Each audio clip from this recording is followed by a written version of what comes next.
One of television's most respected journalists is being remembered as a kind and gentle man. Harry Reasoner died last night in Connecticut. Mark Leff looks back at his distinguished career.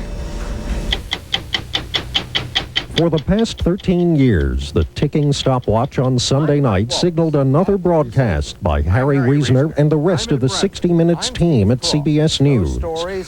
Good evening. This is 60 Minutes. Reasoner was already a veteran correspondent at CBS when he co-founded the program in 1968. The former Minnesota newspaperman left the network 2 years later when ABC News offered him a chance to share its top anchor job, first with Howard K. Smith, and then with the first woman co-anchor for a network evening broadcast. Harry Reasoner. Barbara Walters. Bring you the news.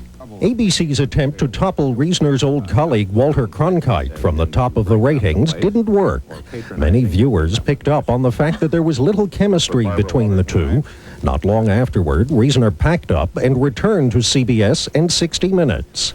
He stayed with the show until shortly before his death, watching somebody else inherit Cronkite's anchor chair. Dan Rather will be sitting in here for the next few years.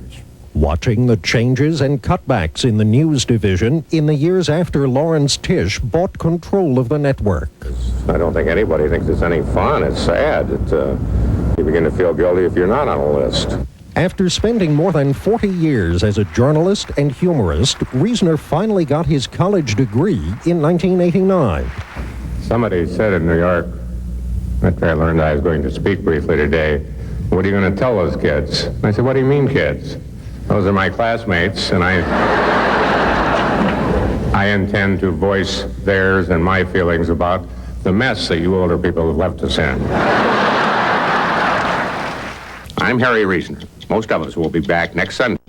In May, he called it quits at 60 Minutes, taking the title of editor emeritus and promising to be back occasionally. All right. Less than 3 weeks later, Harry Reasoner checked himself into a Connecticut hospital where doctors removed a blood clot from his brain. Not long afterward, at the age of 68, Harry Reasoner was dead. I think almost anyone, past or present, who ever dreamed about being in broadcast news probably give a lot to have a career such as Harry's, and particularly to have such a career and go out with the added accolade justified being such a nice guy. Thank you for joining us. We'll have more news in 2 minutes. I'm Lynn Vaughn, Around the World in 30 Minutes. This is CNN Headline News.